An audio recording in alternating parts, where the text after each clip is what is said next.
George woke up on a Saturday morning with a sense of both relief and anxiety. Relief because the work week was behind him.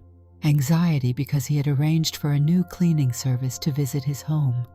He had spent days in a tense state, double-checking schedules, finalizing phone calls, and worrying about every small detail. Even though he was a grown man who prided himself on being both professional and organized, there was an underlying tension in his life that only he knew about. This tension involved his closet, quite literally. It involved who he was when no one was looking, when he closed the curtains, locked the door, and indulged in something that brought him a private sense of comfort. He had no intention of sharing this part of himself with anyone, least of all two strangers, who would sweep through his house with vacuum cleaners and brooms. He made his first cup of coffee in the kitchen, stirring the spoon absent-mindedly as he gazed out the window at the sun climbing into a clear sky. His home was in a quiet neighborhood with well-tended lawns and gentle suburban traffic. The cleaning crew, recommended by a coworker, was scheduled to arrive in a few hours. George had already spent the previous evening ensuring everything was as he wanted it. He had purchased sturdy boxes to discreetly store anything that might reveal more about his private side than he wanted people to see. He had placed those boxes on a high shelf in the secondary closet he rarely used, one that mostly held winter coats and extra blankets. He took another sip of coffee and looked around his living room, making sure nothing was left out that might lead to intrusive questions. His gaze settled on the couch, the coffee table, and the floor. Nothing unusual was visible, but he had that nagging feeling as if he must have forgotten something. He always had that feeling before guests came over, even for the most mundane reason. He glanced at the clock. The cleaners would arrive at noon, giving him just enough time to finish tidying up before heading out to take care of a few errands. He felt some relief at the fact that he wouldn't be home during their first visit. For a moment, he imagined how awkward it would feel if they casually walked in on him while he was rummaging in a closet, pulling out items he wore only in private. No, it was definitely better that he would be away. He set down his coffee mug and headed to the bedroom. After turning on the lights, he did another quick scan of the dresser drawers and under the bed. He opened the closet and surveyed the space. The main clothing items he worried about were already hidden away. He double-checked the hamper, making sure nothing conspicuous was inside. As far as he could tell, everything that might raise questions was locked in a box in that secondary closet.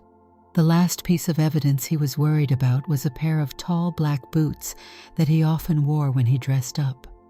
He had, just days earlier, debated whether to store them in the box or keep them somewhere else.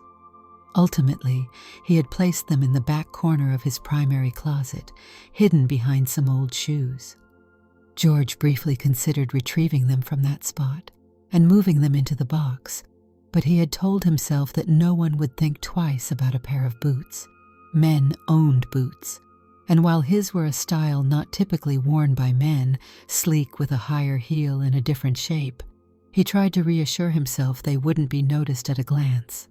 Besides, the cleaning service would likely be vacuuming floors, wiping counters, and dusting surfaces.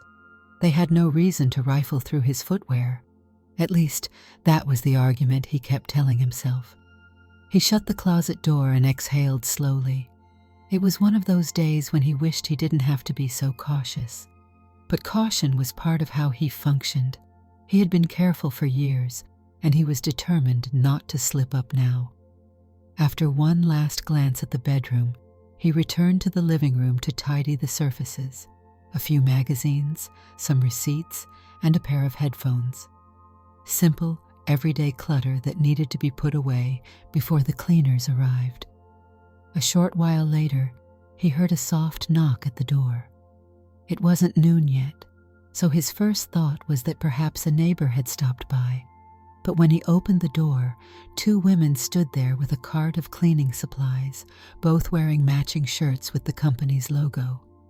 One was taller, with hair pulled back in a neat ponytail, and the other was shorter, with a kind of lively energy in her eyes. "You're here early," George said, startled, but he managed a polite smile. "Hi, we're from Fresh Shine Cleaning," said the taller woman in a friendly tone. "We had a cancellation before your appointment, so we came here sooner than scheduled. Hope that's all right." "Of course, that's fine," George replied. He quickly felt a flush of apprehension. Had they caught him unprepared? Were the boots in plain sight? He shook off the thought, trying to remain calm. "Let me just grab my things and I'll be out of your way." The shorter woman offered a friendly nod. "Take your time. We'll just unload some equipment from the van, then we'll start in the rooms where you won't be working." George thanked them and hurried back inside, taking a moment to compose himself. He grabbed his wallet and keys, then ducked into the bedroom for a last-second check. Everything looked normal. Bed made, drawers closed, nothing telling was left out. Relieved, he stepped back into the hallway. The two women, who introduced themselves as Rosa and Marta, entered with polite smiles. "We'll start in the kitchen," Rosa said, gesturing. "Then we'll make our way to the living room and bedrooms. Anything specific you'd like us to focus on?" George shook his head. "No, thank you. Just the usual dusting, vacuuming, and wiping surfaces. It's our first time working together, so I appreciate your thoroughness. I'll be gone for a couple of hours, but if you have any questions, just let me know when I return." He forced a smile and tried not to look too anxious. Marta replied cheerily, "Great! We'll take good care of your place." And with that, George slipped out of his home. As he locked the door behind him, a swirl of uncertainty rose in his mind. What if they ventured too far? What if they noticed something? But he remembered his own thoroughness. He had always been meticulous. They wouldn't find anything that would lead them to judge him or wonder about him, aside from those boots that, in his rational mind, would easily be mistaken for a normal pair of shoes if they didn't look too closely. He climbed into his car, turned on the ignition, and began driving to the supermarket. He needed some groceries for the week, and he also planned to pick up some new stationery from a local office supply store. As he drove, he tried to focus on everyday tasks. He mentally went over his grocery list: milk, eggs, coffee filters, fresh vegetables, some snacks for the week. Little by little, his thoughts drifted toward simpler things, and the tension eased. Around midday, he stopped at a cafe and had a light lunch, enjoying a sandwich and another cup of coffee. He browsed his phone absent-mindedly, checking social media and reading the news. For a moment, he forgot about his concerns. He felt that by the time he returned, the house would be clean, and everything would be just as he had left it. Once his errands were done, he headed back home. The sun was still high, though clouds now drifted across the sky. The breeze had picked up, rustling the leaves on the trees lining the neighborhood. By the time he arrived and parked in his driveway, he noticed the cleaning service van was gone. A fresh wave of relief passed over him. They must have finished their job and left. Perfect timing. George opened the front door and stepped inside.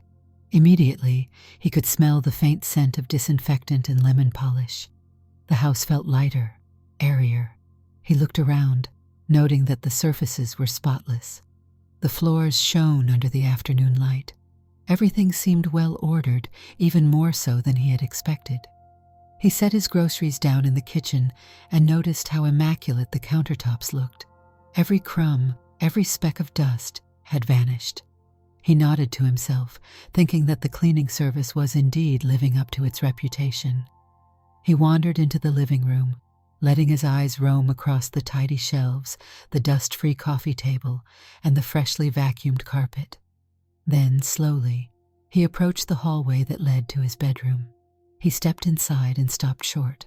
There, on his bed, neatly folded, lay a silky robe, a robe he was certain he had hung behind the bathroom door. He stared at it, a jolt of realization shooting through him. They had found it, or at the very least seen it. The next question was, why was it on his bed? Had it simply fallen off the hook behind the bathroom door while they were cleaning? Or had they found it behind the door and taken it upon themselves to place it there? Heart pounding, he moved further into the bedroom, eyes darting around. The bedspread had been changed, and the entire room looked renewed. Yet all his attention was on that robe. It was definitely not something the average man wore. The robe was a soft, silky material, pale pink in color. Lacy trim adorned the sleeves and hem. There was no mistaking it for a unisex bathrobe. George's cheeks grew warm, a mix of embarrassment and dread. They had discovered something, but maybe they would keep his secret to themselves. Cleaning service workers surely encountered personal items all the time. That was part of their job. They would probably keep it to themselves, right? Or would they gossip about it afterward? He couldn't say. Steadying himself, he hurried to the closet. He opened it wide, scanning the back where he had placed the boots. They were gone, or rather, not in the spot he remembered. His heart dropped. He looked around, spotted the rest of his shoes carefully aligned, but the boots were not there. He closed the closet door and scanned the bedroom. There, just outside the closet, almost as if they had been displayed for him to see, were the boots standing upright against the wall. It was the kind of arrangement that looked far too intentional to be random. Maybe they had toppled over while the cleaners tried to vacuum the floor, and the women had set them to the side. Or maybe they had knocked them down while grabbing something, realized these boots looked unusual, and placed them more neatly. In any case, they were out in plain sight. He felt the blood rush to his face, an overwhelming wave of dismay. This was the exact scenario he had hoped to avoid. Someone he didn't know well had laid eyes on one of his private items. Well, two of his items, if he included the robe. The anxiety he had tried to bury now rose up in him. In his mind, he imagined the two women exchanging puzzled glances, maybe whispering a question to each other. He tried to imagine how the discovery might have happened. One of them opens the closet door, needing to get supplies or dust in there, or perhaps to access the baseboards. She knocks over something, hears a hollow thunk, leans down to pick it up, and finds a pair of tall black boots with a style clearly not associated with men's footwear. Then, not long after, the other one cleans the bathroom, sees a pink silky robe on the back of the door, and wonders. George's head swirled. He carefully picked up the robe from where it was folded on the bed. He noticed how precisely it had been arranged, the sleeves tucked in, the hem folded neatly, everything symmetrical.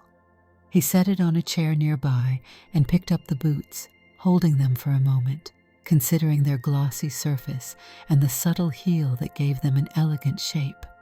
Every detail felt like a spotlight on him. He placed them in the closet again, shutting the door with a shaky hand. The impulse to pace seized him. He walked from the bedroom to the living room, then back again, trying to calm himself. Maybe he could just let this go. The cleaning staff surely saw all manner of personal possessions, and perhaps they made it a habit not to mention such things. In professional settings, there was a code of discretion that many workers followed. They might not care. If anything, they might have just been amused or surprised, but would never discuss it openly with him. He took a seat on the edge of his bed and swallowed hard, running a hand over his face as if to wipe away the embarrassment. He was an adult. He could handle this. The fact that they had placed the boots outside the closet might not have been a pointed gesture. Perhaps it was just for convenience, and the robe on the bed might not have been an accusatory sign either, just a place for them to put it after dusting the bathroom door. But he had a sinking feeling that he had been silently caught. There was no note, no direct confrontation, just a subtle rearrangement of items that made it clear. They had seen something. The sense of exposure, the knowledge that two strangers had glimpsed a part of him he had guarded so carefully for so long, made it difficult for him to relax. He stood and went to the kitchen, where he poured himself a glass of water. He sipped it slowly, peering at the reflections on the gleaming countertop. A wave of thoughts tumbled through his mind. Should I call the company and ask if something happened? That would only draw attention to a matter he wanted to avoid. Should he just ignore it and continue? Maybe switching cleaning services would raise suspicion. Maybe these same women would come back next week. He recalled that he had signed up for a weekly service. How would he face them next time if they showed up at the door? Yet another thought nagged him. Maybe they wouldn't care at all. It could be his imagination that they had arranged the items so pointedly. Perhaps that was just standard procedure, folding clothes and organizing shoes. He leaned on the kitchen counter, staring at the floor, trying to subdue the churning sense of mortification. Eventually, he set his glass down and returned to the bedroom to put the robe away properly. He opened a drawer in his dresser, carefully folding the robe again before tucking it at the bottom. Then he locked the drawer. It was an extra safety measure, but it gave him a small sense of control in that moment. He unzipped a large suitcase he kept in the corner of the closet and placed the boots inside, shrouded by old clothes he never wore, as if burying a secret. He made his way to the living room and collapsed onto the couch. He spent the next hour scrolling through mindless television programs, trying to distract himself. A part of him recognized the overreaction. Most likely, the cleaners had treated the robe and boots just like any other items, tidying and rearranging them with no deeper meaning. Still, his stomach knotted at the prospect of them returning next week. That night, he barely slept. He tossed and turned, replaying the scenario in his head. He imagined them telling stories about him to friends and laughing about the strange items they had found. He knew he couldn't control that. He also knew that, in all likelihood, they might forget all about it. People found all sorts of oddities when cleaning houses, from bizarre collectibles to embarrassing personal effects. The next day, if they had a busy schedule of clients, maybe his house was already just another note on their daily checklist. Still, the thought stuck with him like burrs clinging to fabric. The next morning he woke up with a slight headache, feeling unrested and drained. It was Sunday, which meant he had a full day before returning to work on Monday. Usually Sunday was his day to relax and recharge, but his mind lingered on the events of the previous day. He made another cup of coffee and wandered back to his bedroom, giving the place a quick look. Everything still shone from the cleaning. The bed covers were fresh, the surfaces dust-free. An odd pang of gratitude and embarrassment melded together in his chest. At least they did a good job. As the day went on, he tried to keep himself busy. He tidied the garage a bit, sorted through old boxes, and did some laundry. Each time he encountered a stray sock or piece of clothing, though, he felt a reminder. Be careful. Keep things discreet. He had always prided himself on his ability to balance the different facets of his life, but the accidental discovery of those items had jarred him. By Monday morning, he had regained some composure. Work demanded his attention, and he dove into emails, phone calls, and project deadlines. During breaks, he would recall the cleaning service incident and feel a flutter of panic in his chest, but then he'd return to his tasks. His co-workers had no idea what was on his mind, and he was grateful for that. He went about his day as if everything were normal. The whole week slipped by quickly, but the knowledge that the cleaners would come again the following Saturday loomed over him. By Thursday, he was trying to decide if he should contact the cleaning company and request a different crew, one that had never been in his house before.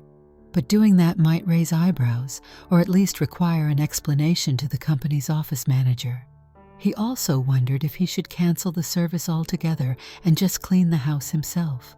But his schedule was getting busier, and he had genuinely needed help tidying up. Fresh Shine Cleaning had been highly recommended, and they had indeed done excellent work. He was torn between his wish to maintain a neat home and his desire to avoid further embarrassment. On Friday evening, he came home from work feeling weary. He dropped his keys on the kitchen counter and let out a long sigh, seeing the next day's appointment looming. He decided the only way forward was to double down on his caution. He would hide everything carefully and ensure there was nothing left that might reveal more than he wished. If Rosa and Marta were indeed the two returning, he would greet them politely, act as though nothing unusual had happened, and hope that they never brought up the robe or the boots. He spent Friday night putting away anything remotely personal in boxes, then tucking those boxes into the secondary closet. He placed the boxes behind thick blankets he almost never used, at the very top shelf that required a step stool to reach. The boots stayed zipped in the suitcase, the robe locked in the drawer. He even hid the key to that drawer in an old cookie tin just to have one more layer of security. By the time he finished, the bedroom was almost too minimal. It looked like a room in a furniture showroom. There was nothing on the surfaces or behind doors. He even inspected the bathroom thoroughly, in case he had absent-mindedly hung up any item that might attract attention. When everything was at last stowed away, he fell asleep in a haze of exhaustion.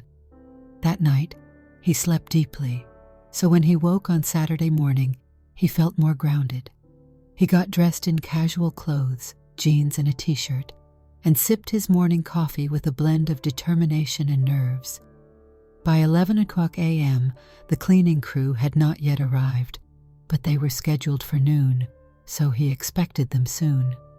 This time, he had chosen to stay home, thinking that if anything happened, he could quickly offer instructions and keep an eye on how they approached his rooms. Shortly before noon, the doorbell rang, and George inhaled slowly before answering. As expected, Rosa and Marta stood on the doorstep with their cleaning cart. Both women offered friendly smiles. "Good afternoon," said Rosa. "Hi there," George replied, trying to keep his voice steady. "Come on in." They pushed the cart inside and took a quick look around. "Everything still looks pretty tidy from last time," Marta said pleasantly. "Where would you like us to start today?" George gestured toward the living room. "The living room's probably best, then the kitchen, bathroom, and bedroom, in whatever order you prefer." They nodded, and Rosa and Marta went straight to work. George lingered in the living room, pretending to scroll through his phone, but really he was listening for any sign of them discussing something in hushed tones. He heard them exchanging small talk about the products they were using, or about a new vacuum cleaner model. No mention of the boots or robe. After about 20 minutes of them cleaning in the living room, he mustered the courage to move around the house. He walked to the kitchen, stepping carefully around the spots they had already wiped down, and poured a glass of water. He overheard Rosa humming softly as she dusted a shelf. Marta entered the kitchen to wipe the counters, greeting him with a quick, polite smile. She then opened a cupboard to check for any grime. George tensed, but of course there was nothing unusual in there. Eventually, they made their way to the bathroom. George hovered nearby, feeling a mix of tension and relief that there was nothing behind the door this time. He heard the sound of running water, the spray of cleaning agents, and the gentle scrape of a brush. Nothing seemed out of the ordinary. The tension in his shoulders began to ease. He found himself breathing more steadily, letting his guard down just a fraction. Finally, they headed toward his bedroom. George positioned himself in the hallway. He could see them methodically vacuuming, dusting the nightstand, and wiping the mirror. He caught Marta glancing at him once or twice, but with a neutral expression. There was no smirk, no knowing grin, nothing to suggest she had any lingering memory of last week's discovery. Rosa vacuumed near the closet, and he heard the rhythmic sound of the machine rolling across the carpet. He caught himself holding his breath, half expecting the closet door to swing open and reveal something. But the door remained closed. The hum of the vacuum continued a moment longer, then stopped. Rosa rolled the vacuum aside and grabbed a duster for the baseboards. Still, no odd expressions crossed her face. At that point, he felt a strange mixture of relief and a lingering sense of vulnerability. Perhaps they really didn't care, or maybe they were used to ignoring whatever they found in clients' homes. Even so, that first encounter still weighed on him emotionally. He continued to watch as they finished up. When everything was done, Rosa and Marta rolled their cleaning cart back to the living room. Marta turned to George and smiled. "We're all set. The place looks good." George thanked them, his voice calmer than he'd expected. "Everything looks great. Really. Thanks for doing such a thorough job." Rosa handed him a small card. "We appreciate your business. Here's a number you can call if you ever need to reschedule or have any special requests." George took the card, nodding. He walked them to the door, and they left with polite smiles. As he stood at the threshold, watching them load their supplies into the van, he felt a complex swirl of feelings. Relief that they hadn't brought up anything from the previous week, mingled with residual embarrassment. He closed the door and stood in silence. He gazed at the living room, noticing once more how tidy and bright it looked. This time, there was no shocking surprise waiting for him in his bedroom. He ventured down the hallway, opened the bedroom door, and scanned the area. Everything remained in place. He opened the closet cautiously. No sign of disturbance, no boots left out in the open. A faint sense of triumph flickered through him. He had outmaneuvered any further awkwardness by packing his things away more carefully. Still, he couldn't erase the memory of how mortified he'd felt when he discovered his robe on the bed and the boots arranged near the closet door. That was a moment he would carry for a long time. He found himself dwelling on the tiny details, the neatness of the robe's fold, the boots placed as if they needed fresh air. It was as if they had left silent markers that said, "We found something. We're not judging, but we know." As the day wore on, he found it surprisingly easy to settle back into routine. He cooked himself lunch, watched a little television, and later did some work-related reading on the couch. But occasionally, his thoughts wandered back to the questions that plagued him. Did they gossip about him in the car after leaving that day? Did they roll their eyes and laugh? Or was it just a fleeting discovery in a job that required them to see all sorts of personal belongings in dozens of homes every month? Part of him suspected the latter. It was probably just part of their routine. All the same, he felt changed by the experience. It had been a reminder that a secret can be revealed by a single oversight, a robe behind a door, boots in the back of a closet. A private world can be exposed in seconds. In the following days, life continued as normal. He went to work, had lunch with coworkers, and met up with a friend for coffee one evening. He didn't breathe a word about his private concerns, nor did he mention how the cleaning service had found something they weren't supposed to see. That was his own business, and he intended to keep it that way. He also realized that the cleaning service was genuinely helpful, something he didn't want to lose because of one mishap. So he continued to schedule them weekly. Each Friday night, he would diligently lock away anything that might raise a question, stashing it where no one would find it.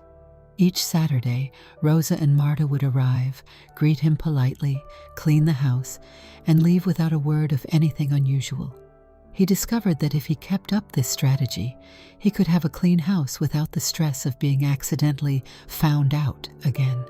And yet, every so often, he would remember the feeling of walking into the bedroom that first day, the shock of seeing the robe folded neatly on the bed, the boots outside the closet. He would get that flutter in his stomach again, a mixture of shame and curiosity about what had gone through their minds. One Thursday afternoon, a few weeks later, he was working late at his office when he got a phone call from Fresh Shine Cleaning. He hesitated to answer, worried that maybe they were calling to say something about that day. But it was only the receptionist asking if they could shift the cleaning appointment earlier on Saturday, given a scheduling conflict. He agreed, and in a calm, businesslike tone, he confirmed the new time. On Friday night, George did his usual routine. He made sure everything was hidden. This time, for extra precaution, he put items in opaque storage bins in the basement behind a locked door. He was growing more systematic about it, reluctant to leave anything even in the corners of his closet. While part of him felt he was going overboard, the other part found comfort in the thoroughness. If no items were visible, there was zero chance of them stumbling upon something that reminded them of that day. Saturday morning arrived, and with it came an unexpected twist. One of his co-workers, Paula, called to say she was in the neighborhood and wanted to drop off some work materials. George quickly looked around, verifying the house was presentable. Yes, everything was fine. But that didn't quell the nervous flutter he felt, especially considering that the cleaning service might arrive soon as well. 20 minutes later, Paula showed up with a few binders they needed for a major project. George invited her in, offered her coffee, and they settled in the living room to go over some details. She was an organized, perceptive woman, the kind who noticed if something was out of place. He was extra conscious of every corner of the room, hoping she wouldn't find anything peculiar. Sure enough, while they were discussing a project timeline, the doorbell rang. George excused himself to open the door. Rosa and Marta stood there, once again armed with their cart of cleaning supplies.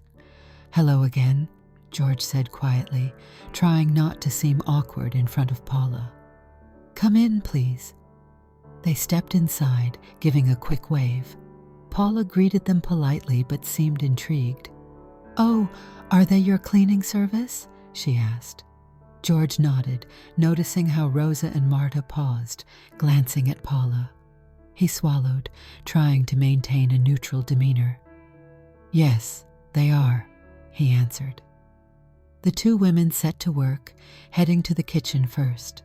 Paula continued talking with George about deadlines, new client expectations, and presentations they needed to prepare. He tried to focus on the conversation, but a small part of him was worried that Paula might wander around the house, or that the cleaners might suddenly say something that would reveal more than he wanted. He felt as if he were balancing on a thin wire of composure. At one point, Paula asked, "Could I use your restroom?" He nodded. "Sure, it's right through the hallway." As she made her way there, he realized Marta was cleaning the sink and mirror. Paula would enter that room while Marta was still inside or just finishing up. He hoped no stray item or conversation would make things awkward. A quick pang of anxiety shot through him, but he tried to stay calm. Moments later, Paula returned, smiling. "You sure keep a neat house, George. I wish my place were half as organized." George forced a light laugh, feeling internal relief that there had been nothing amiss. "It's mostly thanks to them," he said, motioning to Rosa and Marta. Paula and George went back to reviewing the work materials. After about 15 more minutes, she closed the binders and stood up. "I'd better head out. I'll let you get back to your weekend." George walked her to the door and thanked her for dropping by. She waved goodbye to the cleaning staff and left, calling out that she would see him Monday at the office. Once Paula was gone, the house felt more tranquil. George exhaled, letting tension flow out of him. He then turned to Rosa and Marta. For a fleeting moment, he considered thanking them for being discreet about everything, but the thought of drawing attention to it felt mortifying. Instead, he simply said, "Let me know if you need anything," and walked off to sit in the living room. The routine continued as usual. They cleaned each room, never once indicating that they remembered what they had found before. George pretended to read a report on his tablet, though he was hyper-aware of their movements. Every time he heard a closet door open, his stomach fluttered, but he knew there was nothing inside that would cause alarm. An hour later, they announced they were done. Marta smiled politely. "All set." George nodded in thanks. "I appreciate it. You both do great work." They exchanged goodbyes, and he watched them leave. This time, as he walked back through the sparkling kitchen, he felt a sense of calm. Maybe this was how it would be from now on, a straightforward business arrangement with no more unpleasant surprises. He could live with that. Over the next few months, the memory of that initial discovery receded into the background. Still, occasionally, he'd recall the shock of seeing the boots outside the closet or the robe on the bed. He'd grimace to himself, then shrug it off. Over time, the embarrassment dulled. At least no direct confrontation had ever arisen. Every so often, the question flitted through his mind, "What do they think of me?" But then again, he realized that speculation would lead nowhere. He had no way of knowing, and they had given him no reason to suspect they held any grudge or negative opinion. They arrived, cleaned, left, and never mentioned any personal items. If they had opinions, they kept them to themselves. That was the best outcome he could hope for. At the same time, a practical awareness grew in him. He became more vigilant than ever about where he stored his outfits, accessories, and footwear. He found a comfortable system of rotating what he used in private while ensuring it was always out of sight when others were around. On cleaning days, he often left the house or kept to a separate room, trusting that his thoroughness had reduced the risk of any accidental discovery. Sometimes he found himself mulling over the concept of how easily a private life could intersect with the public sphere. He would think about the fine line between what one chooses to show the world and what stays hidden behind closed doors. In many aspects, no one could be totally sure that every corner of their life stayed hidden. Still, the difference for him was that his hidden items carried a certain weight and vulnerability, making the risk of exposure feel enormous. Each Saturday, he felt a small pang in his stomach as the cleaning service van pulled up to his driveway. Each time, though, the routine was the same. Rosa and Marta greeted him kindly, got straight to work, did a superb job, and left with minimal fuss. It was a testament to their professionalism. If they remembered what they had seen, they never let on. And George, for his part, kept everything locked away, methodically ensuring he never left anything out. Months went by, and in a sense, the entire incident became a footnote in his mind, an odd memory of a single day when his private life almost came crashing into view. If nothing else, it made him realize how close he had come to a bigger confrontation. In quiet moments, he would recall the vivid detail: the boots placed at an angle near the closet door, the robe so carefully folded on his bed. He had felt exposed, judged, even if only for a moment. Yet no one from the cleaning service ever said a word about it, and neither did he. Silence served as a strange, unspoken agreement between them. He often wondered if they talked about it among themselves, maybe in the van after leaving his house. Perhaps they shrugged it off, telling each other that it wasn't their business. Perhaps they teased him in private. He would never know.